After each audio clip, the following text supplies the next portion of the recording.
Welcome to the CEC Report for the 18th of November 2016. I'm Elisa Barwick, and joining me today is CEC leader Craig Isherwood. Welcome, Craig. Yeah, thanks, Elisa.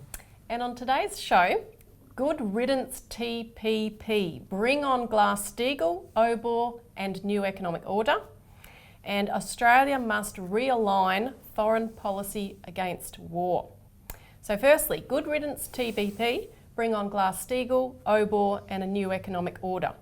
And OBOR, of course, is the One Belt, One Road, which we'll talk about in a moment. But before we get started, I wanted to say that in discussing the election of President-elect Trump in the United States, which of course is the subject of much debate across the world, right at the moment there is a lot of noise, deliberately created noise, or you could call it confetti, being spread by the media. And people should be extremely wary of this because it's deliberately designed to create confusion. And this is something that we have to counter, basically, isn't it, Craig? Absolutely. I mean, what you got is a lot of second-hand reports from reporters trying to justify the fact that the media got it completely wrong again, like they did with Brexit in the UK. And they don't really have a sense of what is going on. Now, interesting, President-elect Donald Trump is in the process of establishing his cabinet. No one knows who it's going to be. Only he knows the finalists. But the speculation is rife. Yeah. You also have an intention that the neocons, the people that have brought the world to the verge of World War III, a hot World War III, are despised by the Trump supporters. So they're not going to see too many, if any, hopefully, cabinet positions or high-ranking positions. And there's attempts to get some in, but there's also a big fight to keep them out. And what you see is there's a scramble to push these sorts of policies at the last minute. Yeah.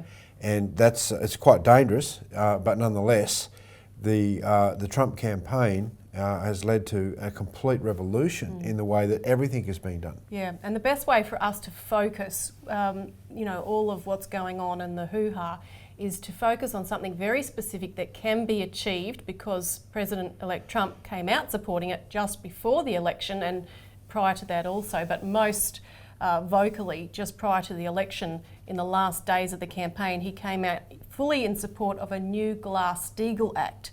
So Glass-Steagall is a critical component to focus what the fight must be, that he stick to that promise. This is something that's achievable right away, actually, because there's support on both sides of the aisle. And you've had, for example, Democratic Senator Elizabeth Warren, who's been the champion of Glass-Steagall in the USA. She's a co-sponsor of the 21st Century Glass-Steagall Act, and she said she would work with Trump and the Republicans, and they were, enemies so much in the campaign, pretty much. But she said, count me in. I will put aside our differences and I will work with Trump to accomplish that goal. I offer to work as hard as I can and to pull as many people as I can into this effort. And she is someone who works hard and is dogged about it. And she basically said, if you fail to live up to this promise, I will track your every move and report on everything to the American people and hold you to it. Democratic Senator Bernie Sanders, who was a candidate and who ran on the Glass-Steagall platform, he has also said he'd support it, as well as the head of the Progressive Caucus in the Democratic Party, Keith Ellison. One of the biggest unions, the head of it, United Auto Workers, has pledged to support the push for Glass-Steagall, as has the Californian Democrat Maxine Waters. So they're all basically saying we can find common ground. And the other interesting thing is that all of the really well-known pro-Glass-Steagall candidates, both Democrat and Republican, that were running for the Congress, got overwhelmingly re-elected, Craig. I mean, you had people like Tulsi Gabbard from Hawaii, who got 81% of the vote. Marcy Kaptur, who's a Glass-Steagall sponsor, nearly 70%. Walter Jones, who works with the LaRouche movement very openly, 67%. So this is a really good sign of what the people want and demand. Even from overseas, you've had the governor of Tokyo as another example of the support, who came out of the blue in a press conference mentioning what Trump did in support of Glass-Steagall, and she went through Glass-Steagall's origins and how it's designed to split the commercial banking operations from speculation. Well, I think one of the things, that's absolutely correct, Elisa, because look, the thing about Glass-Steagall, it's simple legislation.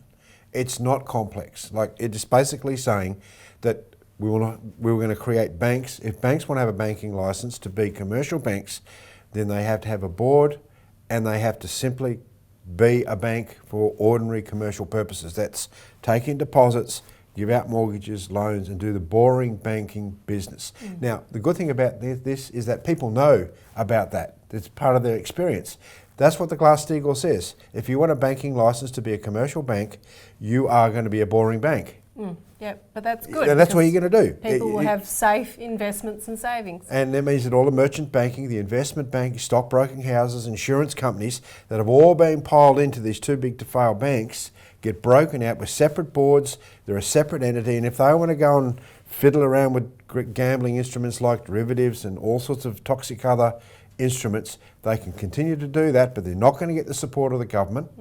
And they're not going to be able to have access to people's deposits to fund that sort of speculative activity. And you know, the investment bankers that are halfway honest that we've come across in the last 10, 15 years, they realise, okay, that's fair enough, right? Because that's what we accept. If that's what the rules are, that's what the rules are. But because they're able to get greedy enough to be able to water down and break up Glass-Steagall over the last 20, 25 years, that has put the entire system at risk because depositors' funds have been used for speculation. So when we go back to boring old Glass-Steagall type boring banking, that's what we need. And the Japanese, the governor of Tokyo was very excited about this, and she said, look, we don't want to be left behind on this. So that's a really good impulse that I know we'll see across the world. We've seen it across Europe too in the last week or so in response as well. And another good indication that this is really on the agenda, despite, again, a lot of the media saying, oh no, it'll be the first thing on the cutting room floor, it won't be a priority in the new administration, is the freak out in the media and the freak out coming from Wall Street. The Financial Post, for example, had an article headlined "A Monster in the White House, Why Donald Trump is a Wild Card for Wary Wall Street." And another article, "Victorious Donald Trump is the devil Wall Street doesn't know." So there's quite a lot of consternation across Wall Street and in the City of London of what implications, and the implications will be huge. If this happens, it's an immediate step to changing the world. Well, it needs to happen, Elisa. We've got an enormous derivatives bubble, $2 quadrillion, sitting on top of the world's financial system, sucking the lifeblood out of the actual credit necessary to fund real infrastructure projects. And this is the first step. The second step is to establish a national bank to issue large amounts of credit for infrastructure development projects, but also scientific and technological research in order to fund the next level of technological developments we need for our economy for the future. So this is absolutely a crucial first step. There's enormous support right around the world for this because all country leaders realise that they are dealing with this enormous debt monster that has to be dealt with, and the only way you can deal with it is to first of all say we're going to have a sane, sensible commercial banking system that's highly regulated, and then if we have to cut the other, which they're going to have to do, the merchant and investment banking side, which are full of these toxic instruments away, then they can just do that. Absolutely. Now we've got to take a quick break, but after that we'll talk about the trade side of these things.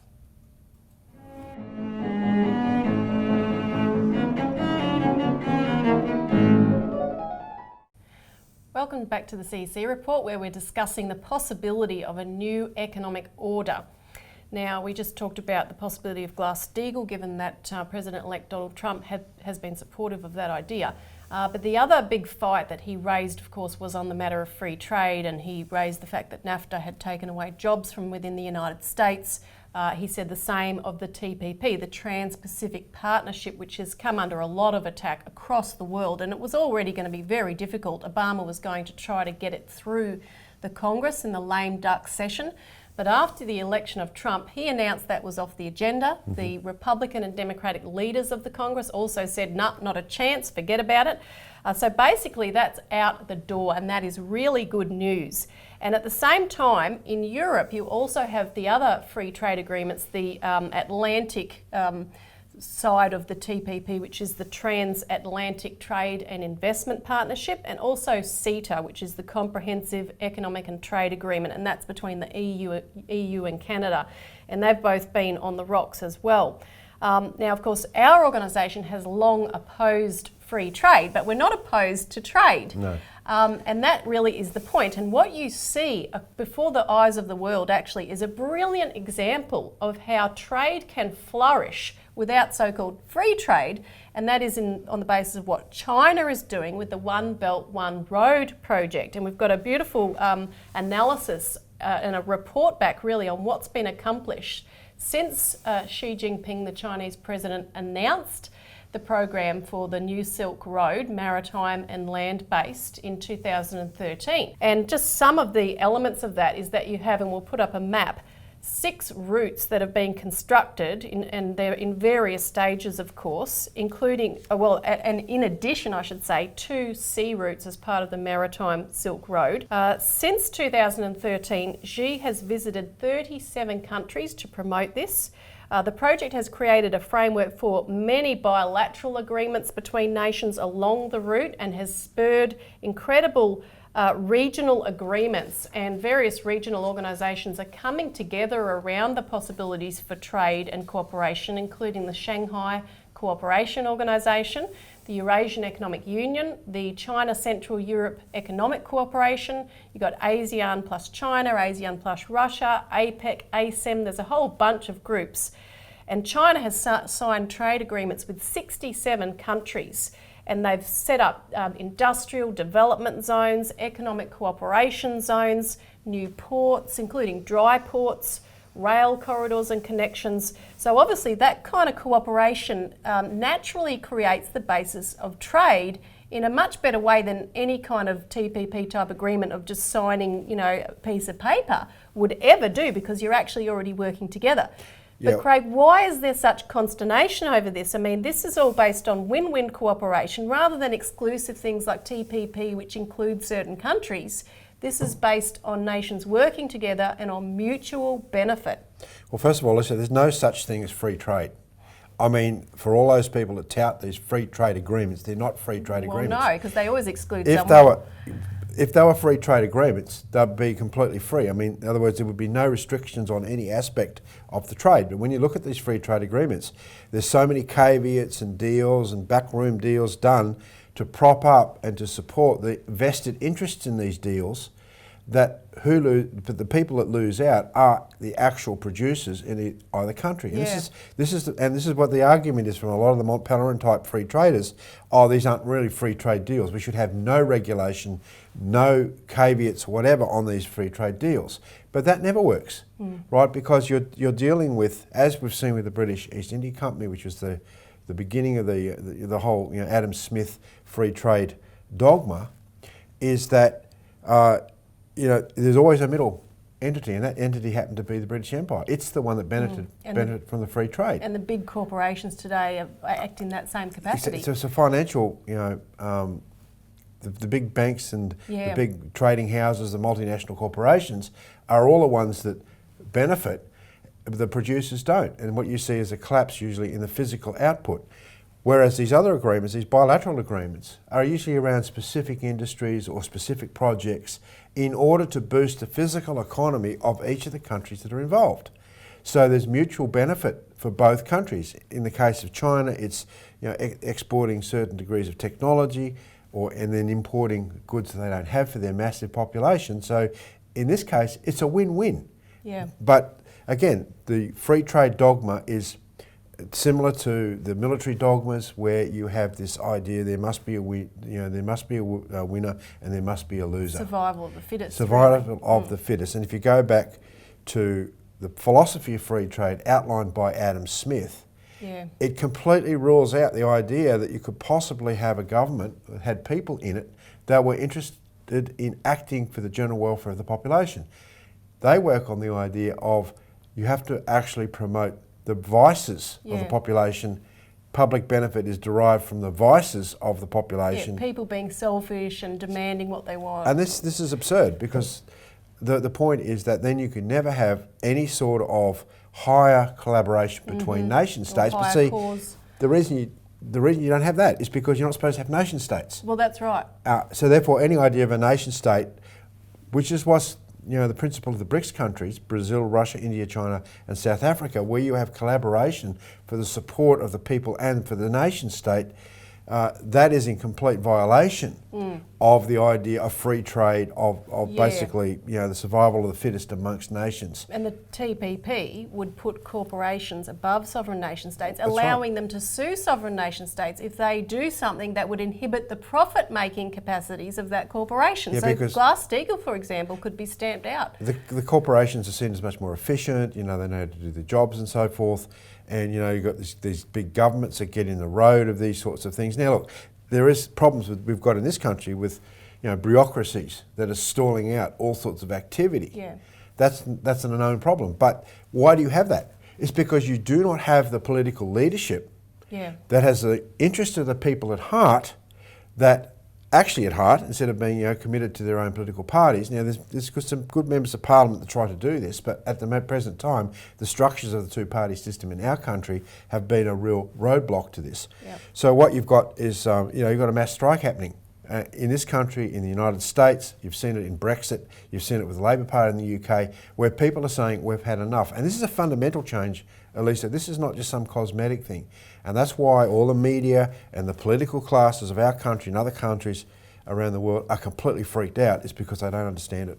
And Obama had rejected Xi Jinping's offer of the last years for America to join One Belt, One Road. But Trump is very open to it. And when he spoke to Xi after his election, he said, look, the US and China can achieve mutual benefits and win-win results. I would love to work with you to enhance the cooperation between the US and China. So we have a good chance to make that happen. Now, after the break, we'll talk about how Australia can play a role in making that shift.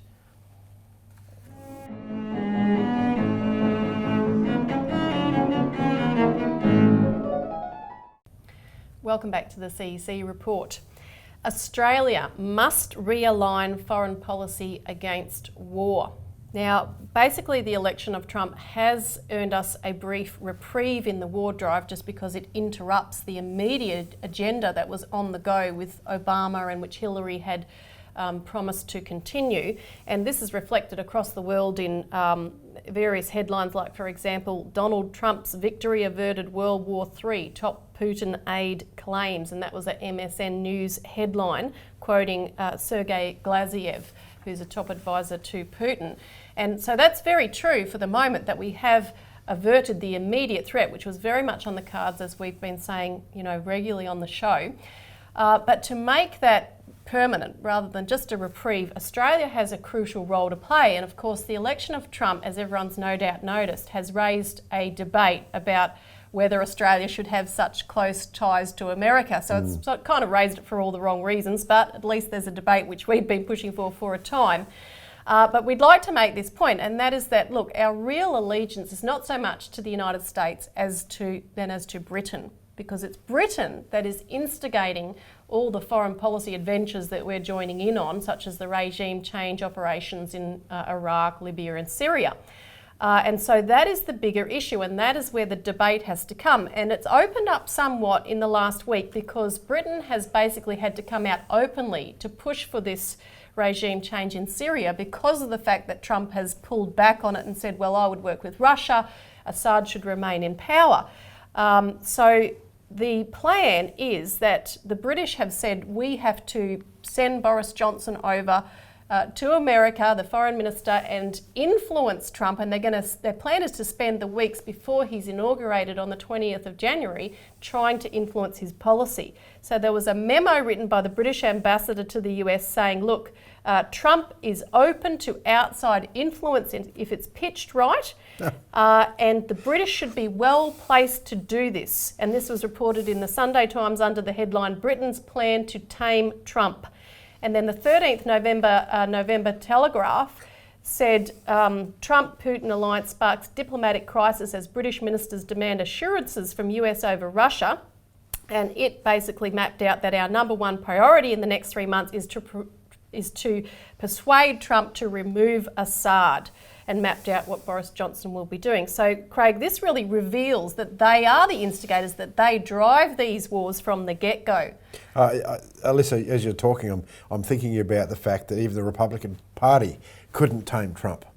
And if you look at his CBS interview with 60 Minutes and what he said on the night of his election when he knew, you got a real sense that he was looking towards actually representing the people, which is not something that comes forward in the policies of the UK at the present time. I mean, you've got Theresa May there who's been trumped by Brexit, right?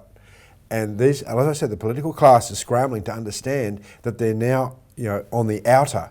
So whatever tricks they try to pull, they've got to deal with the fact that Trump has been elected by the people in an overwhelming majority, election to represent them. So they're terrified that that's going to be some of a motivation for him. Yeah, now there hasn't been any real serious proposal for a break from the US and the UK here, except for this message. We're going to just roll the tape on it from Paul Keating, which is interesting. What would you say to reassure Australians, though, who might think, OK, Australia, we've always had a relationship with a great and powerful protector, first the UK, then the US, and our shared values with those two countries are more substantial than any values that we would share with any country in Asia? That is true, but what is this sort of latent fear about? I mean, who is about to attack us? It used to be always Indonesia, and because in the end they never did attack us, and now the whispered words China, and yet China so far, and yet is our major trading partner. I mean, isn't an independent, balanced foreign policy the right answer? Or do we stay in a crouch saying Hail Marys to the alliance? I would guess that the current government and probably the Labor leadership would say we do operate an independent foreign policy. Of course we don't.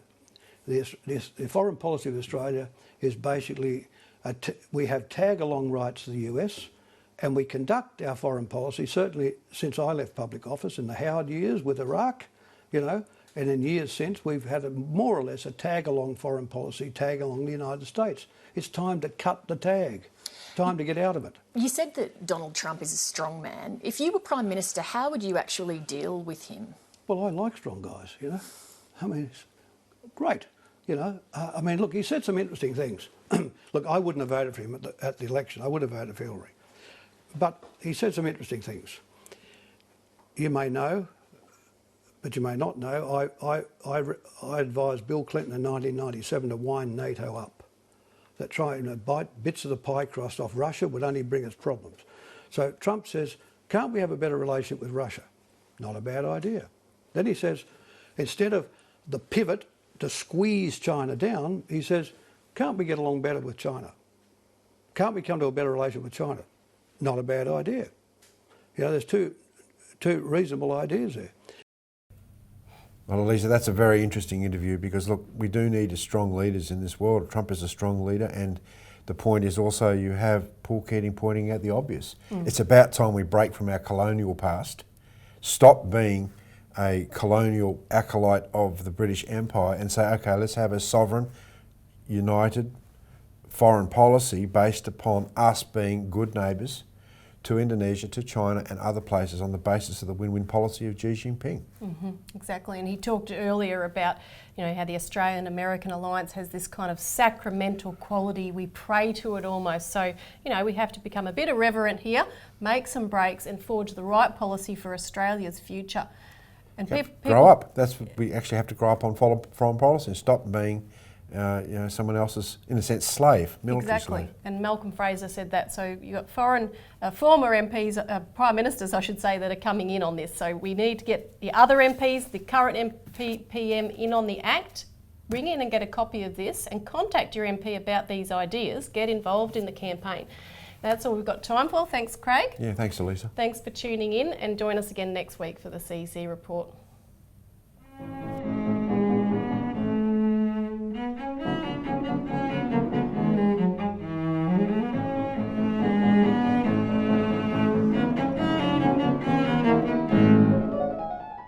You've been watching the CEC Report, the weekly TV show of the Citizens Electoral Council of Australia. What can people do to find out more, Robert?